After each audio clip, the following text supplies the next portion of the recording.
এবছর 15ই আগস্ট অর্থাৎ স্বাধীনতা দিবসের দিন যখন আমাদের মাননীয় প্রধানমন্ত্রী নরেন্দ্র মোদীজি লালকেল্লা থেকে তার ভাষণ দিচ্ছিলেন, তখন তিনি বেশ কিছু ঘোষণা করেন। তার মধ্যে সবচেয়ে তাৎপর্যপূর্ণ এবং গুরুত্বপূর্ণ, যেটি সবচেয়ে আলোড়ন সৃষ্টি করেছে, সেটি হচ্ছে তিনি বলেন যে সরকার তার নিজের খরচে যে কোনো কম্পিটিটিভ এক্সাম এবং প্রতিযোগিতামূলক এক্সাম, যে কথাগুলো বলা হয়, সেই পরীক্ষার জন্য সম্পূর্ণ প্রস্তুতি দেবেন এবং তার জন্য কোনো খরচ রাখবে না।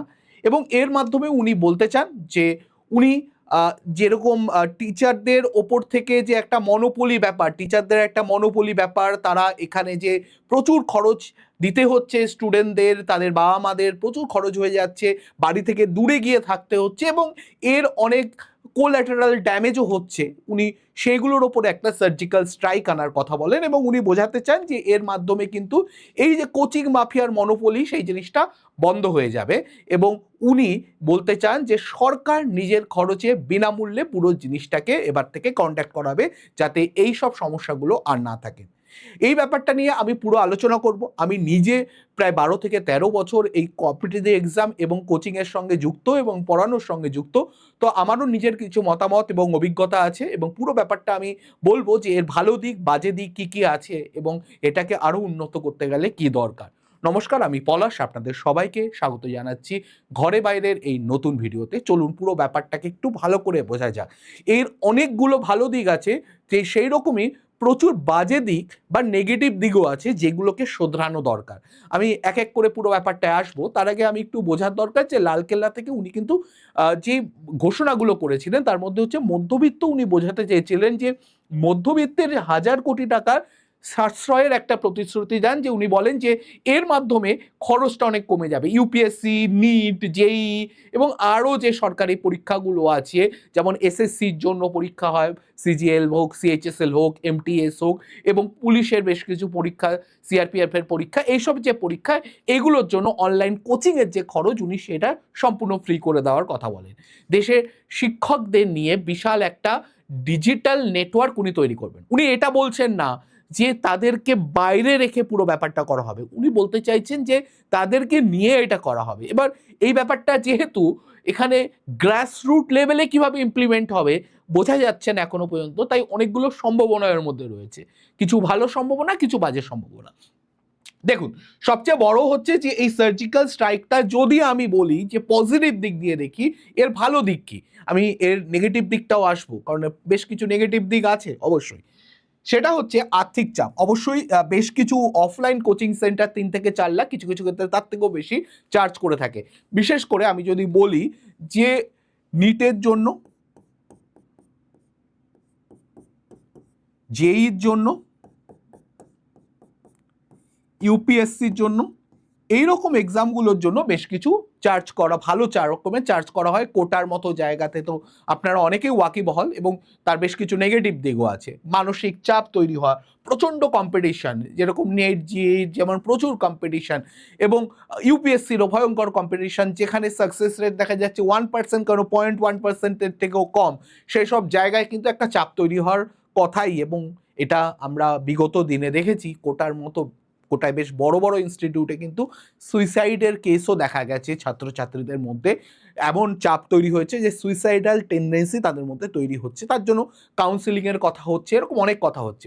এবং আরও একটা ব্যাপার, এডটেকের প্রভাব। অনলাইন টিচারদের লাখ লাখ টাকার একটা বিজনেস এম্পায়ার তৈরি হয়েছে, এই সব ব্যাপারগুলো রয়েছে। কিন্তু শুধু এই দিকগুলো দেখলে হবে না, বেশ কিছু দিক আরও আলোচনার রয়েছে। আমি যদি ভারতের কোচিং সাম্রাজ্যর কথা বলি, তাহলে এই 4টে ডেটা খুব ইম্পর্টেন্ট, কারণ 4টে ডেটা 4টে দিককে দেখাচ্ছে। একটু আমি কম্প্যারিজনও আসবো, যে প্রথমত যদি ফিনান্সিয়াল ইয়ার 2026-এর কথা বলি, তাহলে এর আনুমানিক সাইজ যদি আমি টোটালটার অ্যামাউন্ট ধরি, তাহলে 1.3 লাখ ক্রোড়, 1.3 লক্ষ কোটি টাকা। আমি যদি এটা শূন্য দিয়ে লিখতে শুরু করি, আমি জানি না কত বড় অ্যামাউন্টটা দাঁড়াবে, আমি একবার ট্রাই করতে পারি। আমি জানি না কত বড় হবে, আগে তো গোটা 10-12টা শূন্য আগে দিই, তারপরে দেখছি।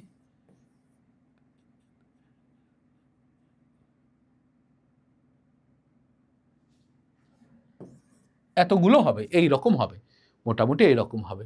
তাহলে বুঝতে পারছেন কত বড় অ্যামাউন্ট, এত বড় অ্যামাউন্টের এত টাকার একটা এম্পায়ার রয়েছে এবং 3.5 crore পোটেনশিয়াল স্টুডেন্ট রয়েছে। পোটেনশিয়াল স্টুডেন্ট মানে হচ্ছে যারা এইগুলোর মধ্যে ইনভলভ, যারা পয়সাটা দিচ্ছে, মানে তারা নয়, কিছু ক্ষেত্রে তারা, কিছু ক্ষেত্রে তাদের গার্জিয়ানরা। এবার এর আরেকটা দিক আছে, 5,517 কোটির বেশি সরকারের বাৎসরিক জিএসটিও এখান থেকে আয় হচ্ছে। তার মানে একটা জিনিস বুঝুন যে এখান থেকে কিন্তু সরকারেরও একটা ইনকামের ব্যাপার রয়েছে। তো শুধুমাত্র যেই কোচিং সেন্টারগুলো ইনকাম করছে তা নয়, তার মাধ্যমে কিন্তু সরকারেরও একটা জিএসটি আসছে, প্রায় 18% জিএসটি, সেটাও কিন্তু আসছে। বেশ কিছু জায়গা থেকে হয়তো আসছে না, কিন্তু ম্যাক্সিমাম জায়গা থেকে আসছে। এবং আমি যদি বলি যে বার্ষিক এই অ্যামাউন্টটার, এই যে বিজনেসটার গ্রোথ রেট যদি বলি, সেটা কিন্তু ভয়ঙ্কর, সেটা 10.29%। মানে আপনি যদি বলুন এটাকে যদি কম্পাউন্ডিং করতে থাকি, তাহলে আপনি ধরে নিতে পারবেন মোটামুটি 8 বছরে ডাবল হতে থাকবে, প্রত্যেক 7-8 বছরে এটা ডাবল হতে থাকবে। আমি রাফলি বললাম, বাট ওই 7 থেকে 9 বছরের মধ্যে ডাবল হতে থাকবে মোটামুটি। তার মানে বুঝতে পারছেন যে কি ভয়ঙ্কর অবস্থা রয়েছে আর কি। মানে অ্যাকচুয়ালি এটা কত বড় বিজনেস। তো বিজনেসটা তো বড়, এই নিয়ে কোনো সন্দেহ নেই, কোনো সংশয় নেই, সেই সব ব্যাপার নিয়ে আমি কোনো বক্তব্যে যাচ্ছি না। এবার যদি আমি দেখি যে কেন এই কোচিং এখন বাধ্যতামূলক, সবার প্রথমে হচ্ছে যে একটা ফিয়ার অফ মিসিং আউট, মানে আমি পিছিয়ে পড়ব, আমি হেরে যাব, আমার ভবিষ্যৎ উজ্জ্বল হবে না। এবং সেটা শুধু একজন স্টুডেন্ট ভাবছে না, স্টুডেন্টদের থেকে বেশি ভাবছে কে, তাদের গার্জিয়ানরা, তাদের বাবা মারা, যে আমার ছেলে বা আমার মেয়েটাকে যদি আমি কোচিং সেন্টারে না পাঠাতে পারি, অমুক কোচিং সেন্টারে না পাঠাতে পারি, কম্পিটিশনে বাকিদের থেকে পিছিয়ে পড়বে।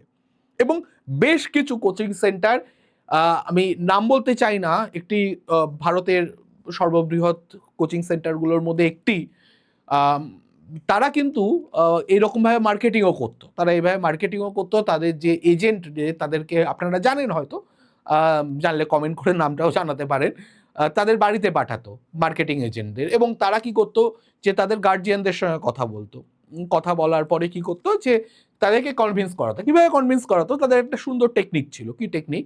সাধারণত কি দেখা যাচ্ছে, যে যদি একটা 8-এর বাচ্চার কাউন্সেলিংয়ের জন্য যায়, সে তার বাবা মার সামনে তাকে হয়তো 9 বা 10 লেভেলের কোনো প্রশ্ন করলো, ডাইরেক্টলি বলছে না এটা 9 বা 10, তাকে এরকম একটা প্রশ্ন করলো। এবার হয়তো তাদের বাবা মা বুঝতে পারছে না, বাচ্চাটিও বুঝতে পারছে না, খুব স্বাভাবিক ব্যাপার।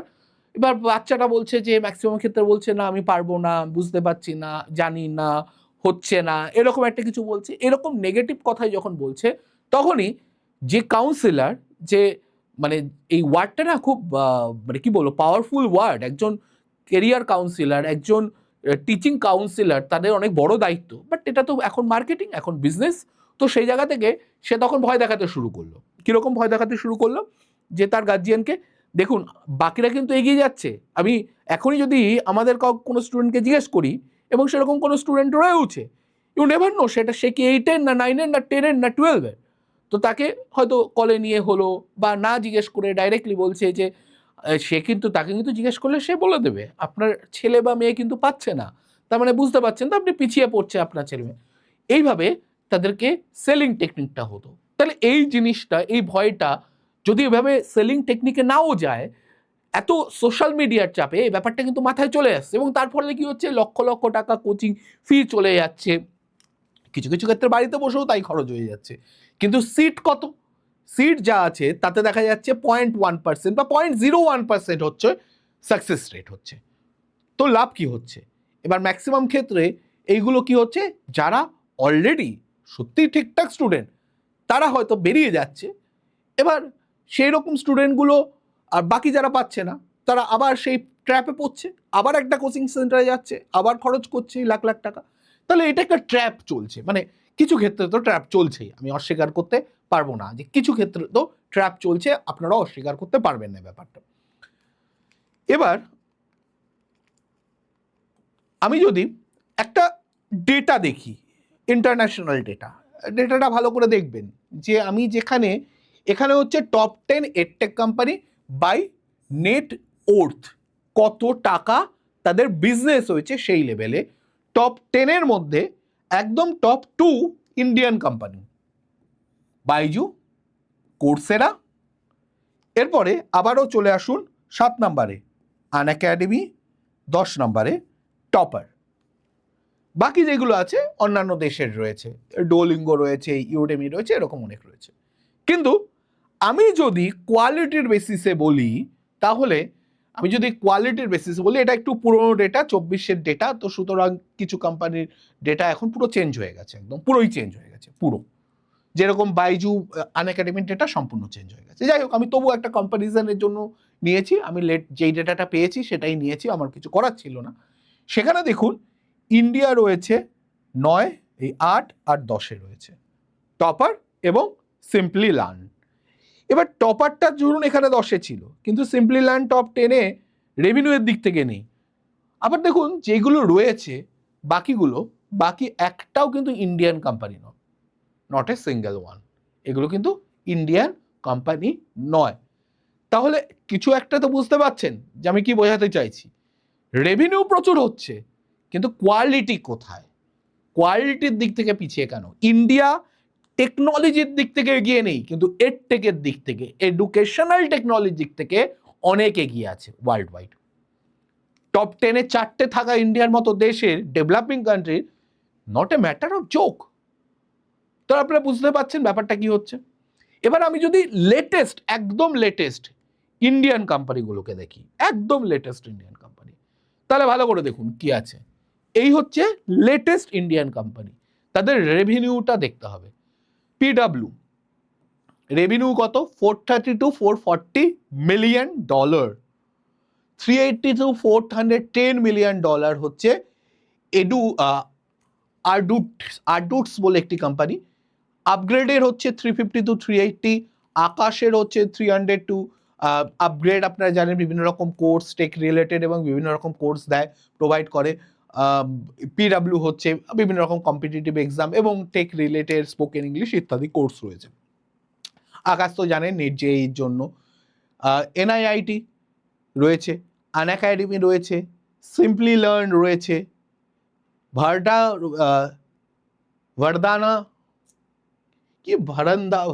ভেরেন্দা লার্নিং রয়েছে, আমি জানি না। সিএল এডুকেশন রয়েছে, এটা আমি জানি। আর ক্লাস প্লাস তো অবশ্যই জানি। তো এইগুলো হচ্ছে লেটেস্ট, যদি আমি বলি 2026-এ যারা রেভিনিউ করেছে। হায়েস্ট যারা টপে রয়েছে $430 to $440 million। আমি যদি টোটাল করি তাহলে মোটামুটি ধরে নিন যে এখানে 400, 800 আর 1150, 1200, 1300, 1400, 1500, 1600, 1750, 1800, 1900, 2000, 100, 200, 300, প্রায় $2300 million। আমি যদি এটাকে আমি ট্রান্সলেট করি, কনভার্ট করি, $2300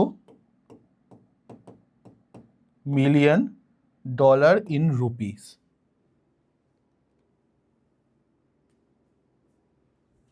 দেখুন অ্যামাউন্টটা দেখুন একটু, একক, দশক, শতক, সহস্র, অযুত, লক্ষ, নিযুত, কোটি, 22,000 কোটি টাকা, প্রায় 22,000 কোটি টাকা, প্রায় 22,000 কোটি টাকা শুধু টপ 10-10টা এডটেক কামাচ্ছে ইয়ারলি। তার মানে বুঝতে পারছেন কত টাকার ব্যাপার। এবার আমি আবার চলে আসি আমার যে মেইন জায়গাটায়। গ্লোবালে যদি আমি দেখি যে এই জিনিসটা কিন্তু চায়না 2021-এ করেছে, চেষ্টা করেছে এবং করেছে, কিন্তু তার কিছু ব্যাকলগও আসছে। 2021-এ যেটা চেষ্টা করেছিল যে প্রাইভেট পুরো কোচিং সেন্টারটাকে বন্ধ করে দেবো, পুরোপুরি $100 billion ওপরে এটা ছিল, $100 billion, মিলিয়ন নয়, বিলিয়ন ডলারের মার্কেট ছিল, সেটাকে বন্ধ করে দেওয়ার চেষ্টা করে এবং বাবা মায়ের ওপর থেকে পুরো চাপ কমিয়ে সরকার পুরো দায়িত্বটা নিয়ে নেয়। কিন্তু এর ফলে একটা বড় রকমের ব্লান্ডার হয়। কি হয় যে যারা বড় লোক না, তারা ঠিক পয়সা দিয়ে একটু ব্যাককে, মানে একটু ধরুন লুকিয়ে চুলিয়ে ব্ল্যাক মার্কেটের মাধ্যমে কিন্তু তারা কোচিং সেন্টার যেতে শুরু করে দিল। যারা মধ্যবিত্ত তারা অনলাইনে ওই ফ্রি কোর্স যেগুলো রয়েছে গভর্নমেন্টের দ্বারা, সেগুলো দিয়ে পড়াশোনা শুরু করে দিল। এবার প্রবলেম কি হলো? ঠিকই তো ছিল, অসুবিধা কি আছে?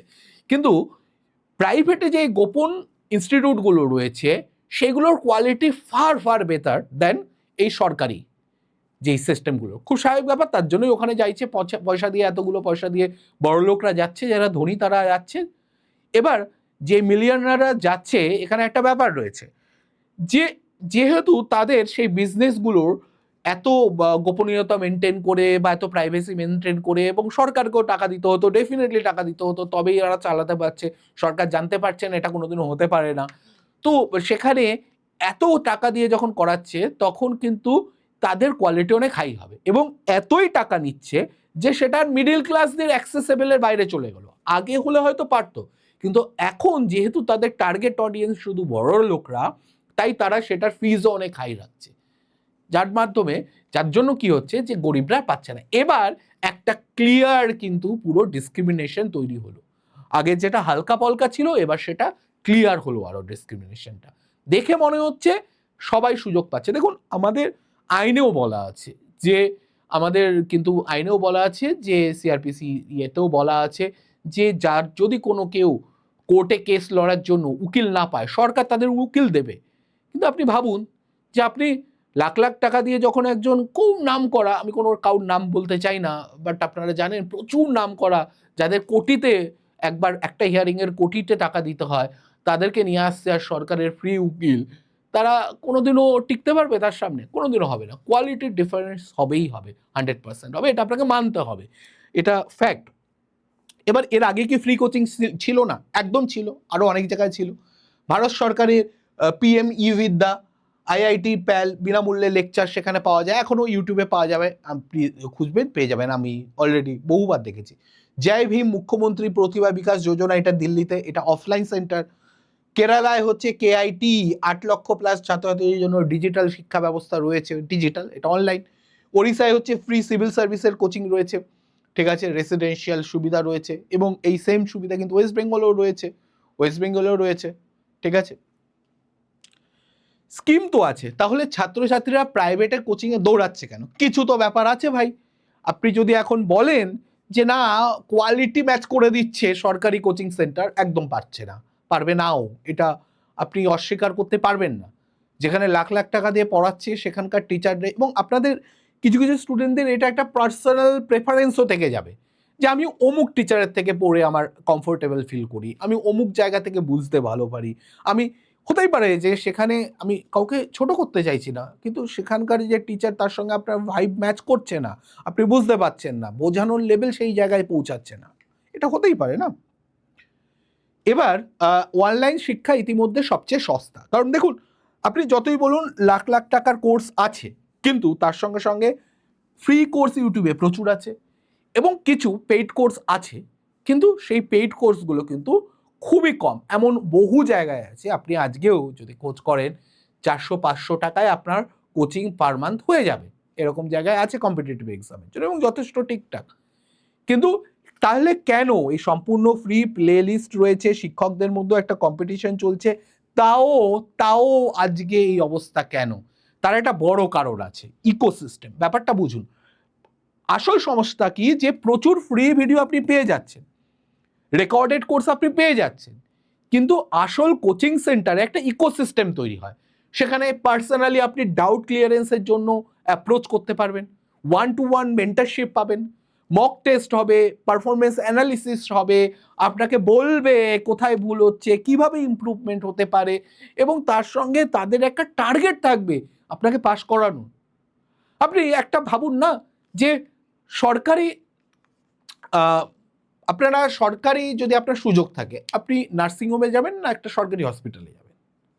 আপনার যদি সাধ্য থাকে, আপনি প্রাইভেট স্কুলে পড়াবেন আপনার বাচ্চাকে নাকি সরকারি স্কুলে পড়াবেন? এখনো পর্যন্ত এই ব্যাপারটা তো রয়েছে, এটা তো অস্বীকার করতে পারবেন না আপনি। কেন? যারা সরকারি কর্মচারী তারা তাদের ছেলে মেয়েকে এখনো কেন সরকারি স্কুলে পড়াতে পারছে? আমি কেভির মতো জায়গাগুলোকে বাদ দিচ্ছি, আমি ওয়েস্ট বেঙ্গল গভর্নমেন্টের আপনি যদি হিসাব বলুন, তাহলে কেন এটা হচ্ছে? দেখুন, একটা বাড়ি তৈরি হওয়ার জন্য যেরকম তার ছাদটা খুব দরকার যাতে ঝড় বৃষ্টি না হয়, তার সঙ্গে কিন্তু এই বেসটাও খুব দরকার। বেস এবং রূপ দুটোই দরকার। বেসটা যদি আপনার মজবুত না হয় না, তাহলে আপনি কোনোদিনও যতই ভালো ছাদ বানান, বাড়ি কিন্তু ধসে যাবে। সেই রকমই যদি কোচিং সেন্টার, এই ব্যাপারগুলো, পড়াশোনা এবং কম্পিটিটিভ এক্সামের জন্য পড়ানোর অনলাইন এডুকেশন, এইগুলো যদি তার ছাদ হয়, তার বেস বা ভিত বা মেঝে হচ্ছে কিন্তু প্রাইমারি স্কুল, যেখানে মিড ডে মিল আসছে না ঠিক মতো, পড়াশোনা হচ্ছে না, টিচার রিক্রুট হচ্ছে না, তাহলে সেই জায়গাটায় যদি বেহাল দশা থাকে, তাহলে আপনি যতই চাকচিক্য করুন, পরবর্তীকালে গিয়ে একটা স্টুডেন্টের বেস যদি ঠিক করা যায়, তাহলে তার কম্পিটিটিভ এক্সাম সে বাড়িতে বসে ক্লিয়ার করতে পারে কিছু বই কিনে। এটা কেন হচ্ছে, দরকার হচ্ছে কেন, এটাও তো বুঝতে হবে। একটা প্রুভেন মডেল হয়ে গেছে না, স্কুলে পড়াশোনা হচ্ছে না বলে আমাকে যেতে হচ্ছে। স্কুলে যদি কম্পিটিটিভ এক্সামের লেভেলে পড়ানো হতো, মানে সেইভাবে অ্যাটেনশন দিয়ে পড়ানো হতো আমাদের যেগুলো সিলেবাসে আছে, তাহলে দরকার হতো। আপনি ভাবুন না, ইউপিএসসিতে কি থাকে? ইউপিএসসিতে কি থাকে? হিস্ট্রি থাকে, জিওগ্রাফি থাকে, পলিটি থাকে, ইকোনমিক্স থাকে, তাই তো, সায়েন্স থাকে, ম্যাথ রিজনিং এর কিছু পার্ট থাকে। তাহলে সেগুলো তো আমাদের বাড়িতেও হয়, ডাব্লিউবিসিএস এগুলোই তো থাকে, তো বাড়িতেই পড়া। এগুলো তো আমাদের, আমরা ক্লাস 12 পর্যন্ত পড়ে এসেছি, 10-12 পর্যন্ত পড়ে এসেছি, তাহলে কেন পাচ্ছি না? একই জিনিস পড়তে হচ্ছে, নতুন কিছু না, তাহলে কেন হচ্ছে না? সিবিএসসি আইসিএসসি একই অবস্থা, ওইগুলোই তো পড়ে আসা হচ্ছে। নিট জেইতে কি প্রশ্ন হয়? যেই সিলেবাসটা ক্লাস 12 পর্যন্ত, সেই সিলেবাসই, তার বাইরে নয়। তাহলে কেন সেখানে সেই লেভেলে তৈরি করানো হচ্ছে না? প্রশ্ন তো এখানে। এবার এখানে না আরেকটা ব্যাপার রয়েছে, যেটা অনেকে প্রশ্ন তুলছে, আই হ্যাভ নো আইডিয়া, এটার ব্যাপারে আমি এক্ষুনি কিছু বলতে চাই না বা বলবো না, বাট যেটা দাবি উঠছে সেটা হচ্ছে যে একটা টেন্ডার গেম চলবে। মানে বেসিক্যালি আমি একটা কোচিং সেন্টার এ কে গিয়ে বলবো, সরকার, গভর্নমেন্ট এ কোচিং সেন্টারে গিয়ে বলবে যে তোমরা এখানে পড়াও, তার বদলে তোমাদের আমি একটা টেন্ডার দিয়ে দেবো। কি টেন্ডার? সেই টেন্ডারের মাধ্যমে মানে আরো যদি আপার লেভেলে পড়তে হয়, তাহলে তারা ওখানে যাবে, বা আমরা রেফারেন্স দেব, বা তোমার এখানে একটা ব্রাঞ্চ খুলতে দেব। ভাবুন, একটা খুব পপুলার জায়গা রয়েছে, অনেক লোকজন থাকে, সেখানে একটা পাতি সরকারি স্কুল খোলা হলো, এবং তার পাশেই একটা খুব বড় একটা প্রাইভেট স্কুল খোলা হলো। আপনি কি চেষ্টা করবেন আপনার ছেলে বা মেয়েকে সেখানেই পাঠানো? সেম ব্যাপার যদি এখানেও হয়, এখানে কোয়ালিটি ডিটোরিয়েট করিয়ে যদি ওখানে পাঠানো হয়, এটা অনেকে বলছে। এই ব্যাপারটা আমি যতক্ষণ না পর্যন্ত নিজে নিশ্চিত হব, ততক্ষণ পর্যন্ত এই ব্যাপারে আমি বলতে চাই না। কিন্তু কিছু মডেল আছে যে মডেলটাকে ফলো করা যেতে পারে, যেমন কিউবার মডেল। কিউবা কি করেছে? সম্পূর্ণ বেসরকারি জিনিসপত্র বন্ধ, সেখানে হাসপাতাল সরকারি, এডুকেশন সরকারি, সরকারি স্কুলে পড়ানো হচ্ছে, সরকারি হাসপাতাল রয়েছে, কোনো প্রাইভেট নার্সিংহোম নেই, যেখানে কোনো প্রাইভেট স্কুল নেই, সব কিছু প্রাইভেটাইজেশন সরকার নিজের দায়িত্ব নিয়েছে। এবার এর মধ্যে অনেক সমস্যা রয়েছে, যেগুলো অন্য কোনো ভিডিওতে আলোচনা করা যাবে, বাট আমি যদি শুধু এডুকেশনের কথা বলি, তাহলে সরকারি ফান্ডের ব্যবস্থা করে না দিয়ে বেসরকারি কোচিংটাকেই সম্পূর্ণ বন্ধ করে দেওয়া, এটা একটা হতে পারে। প্রাইভেট কোম্পানি দ্বারা পরিচালনা না করে সরকার নিজেই সব পরিকাঠামো বানালো, বললো যে আমি পুরো বানাবো, শুধু টিচারদের রিক্রুট করব। কোম্পানির ডাবল লাভের সম্ভাবনা এতে বেড়ে যেতে পারে, কিন্তু এই ক্ষেত্রে কিন্তু সম্ভাবনা, সেই সম্ভাবনাটা নেই, বৈষম্য কিন্তু থাকবে না। কিন্তু এই যে সোশ্যালিস্টিক মডেল বা কমিউনিস্টিক মডেল, এর মধ্যে অনেক ড্রব্যাক আছে। সব ক্ষেত্রে আপনি পুরোপুরি সরকারি করতে পারবেন না। এই নিয়ে দরকার হলে অন্য কোনো ভিডিওতে আলোচনা করবো, এখন আমি করছি না এই ব্যাপারটা নিয়ে আলোচনা। এবার আমি যদি বলি যে অফলাইন, শুধু অনলাইন করলে হবে না, অফলাইন পরিকাঠামোটা চাই, যাতে কিনা বিনা খরচে লাইব্রেরি হতে পারে, ফ্রিতে ফিজিক্যাল স্টাডি মেটেরিয়ালস প্রোভাইড করা হতে যেতে পারে, কোনো জেরক্স, কোনো কিছু জেরক্স, কোশ্চেন অ্যান্সার বা কোশ্চেন লিখলো, সেইগুলোকে করলো, চেক হলো, এইসব ব্যাপারগুলো যাতে অফলাইনে সম্ভব। উচ্চগতির ইন্টারনেট এবং শান্ত পড়ার পরিবেশও দরকার। এবার আপনি ভাবুন, গ্রামের ক্ষেত্রে কতটা পাওয়ারফুল ইন্টারনেট আছে যে তারা ওখানে অনলাইনে পড়াশোনা ঠিকমতো করতে পারবে? অনেকগুলো সমস্যা আছে, সেগুলো বুঝতে হবে। এবার আমি যদি আর দুটো ভিশনের ক্ষেত্রে বলি, সেটাও বলে দিই যে গভর্নমেন্ট কিন্তু এটাও বলেছে যে 1 1 কোটি যুবককে যুবতীকে এআই বা আর্টিফিশিয়াল ইন্টেলিজেন্স স্কিল আপ করাবে 1 বছরের মধ্যে, এবং 20 তারিখ পর্যন্ত কিন্তু 20শে আগস্ট পর্যন্ত কিন্তু জিওর তরফ থেকেও ফ্রিতে এআই এর কোর্স প্রোভাইড করা হচ্ছে। এটা আমি নিজেও পুরোটা ঘেঁটে দেখিনি কি রয়েছে তার মধ্যে, বাট করা হচ্ছে, এটা আমি দেখেছি। তো এর মাধ্যমে কি বিশ্বে যে মানে যেটা এখন কারেন্ট যেই ট্রেন্ডিং জিনিসটা, সেই জিনিসটাকে আপলিফটমেন্ট করার জন্য, যাতে এই জিনিসটা মডার্ন যে টেকনোলজি সেটার সাথে যাতে ওয়াকিবহাল থাকে সবাই। এবার আর একটা টার্গেট রয়েছে 2036-এর যে অলিম্পিক হবে, সেটা ইন্ডিয়াতে হওয়ার কথা চলছে। সেটা যদি হয়, সেখানে বলা হচ্ছে যে 5 থেকে 15 বছরের যারা বাচ্চা আছে তাদেরকে আলাদা করে কিন্তু স্ক্রুটিনি করে ট্যালেন্ট হান্ট করা হচ্ছে। তার মাধ্যমে কি 36 মানে 10 বছর বাকি, তাহলে 5 থেকে 15 মানে তারা ওই সময় গিয়ে 15 থেকে 25 বছরের হবে। মানে একদম যদি বলা হয় যে পোটেনশিয়াল যারা আর কি ওখানে ক্রীড়াবিদ হিসাবে, যাদেরকে বিশ্বমানের ক্রীড়াবিদ হিসাবে তৈরি করা যেতে পারে, পোর্ট্রে করা যেতে পারে, যারা ওখানে ভালো পারফর্ম করতে পারবে। এটা একটা খুবই ভালো একটা ইনিশিয়েটিভ, এটা উনি হরিয়ানাতে গিয়েও বলেছেন। তাহলে আমরা একটা জিনিস বুঝতে হবে, ফ্রি কোচিং কি শুধু একটা মহৎ উদ্যোগ, মানে এটার মাধ্যমে কি সরকারের যে প্রতিশ্রুতি, এটা কি সত্যিই খুব একটা বড় উদ্যোগ, নাকি আমাদের স্কুল, প্রাইমারি স্কুল এবং সেকেন্ডারি স্কুলকে আরো আপলিফটমেন্ট করতে হবে, যাতে প্রাথমিক শিক্ষাটা এত ভালো অবস্থায় হয়ে ওঠে যাতে জিনিসটা আর পরবর্তীকালে প্রবলেম না হয়। দেখুন, আপনি এখন বলছেন যে ইনজেকশন দিতে একটা বাচ্চার ব্যথা লাগবে, তাই আমি পোলিওর টিকা খাওয়াবো না। পরবর্তীকালে তার যখন বড় সমস্যা হবে তখন তাকে সামলাবেন কিভাবে? তো প্রথমে একটু পেইন কিলার শুধু খাইয়ে রাখলে হবে না। মানে আমরা যখনই সমস্যা হবে তখন একটা পেইন কিলার দিয়ে দেবো, এটাতে হবে না।